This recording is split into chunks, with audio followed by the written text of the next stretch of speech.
Standard bike check. Odyssey XL bar.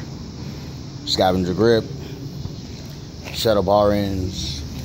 Top load colony jet fuel. Primo jet fuel. Odyssey R32. Odyssey anagram. Lace to the aerospace.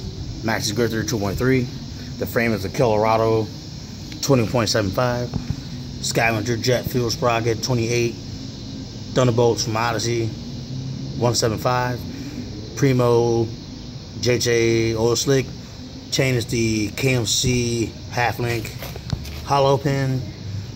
Odyssey anagram. Jet fuel laced to the same rim. Same tires, the one in the front. Maxxis Grifter 2.3.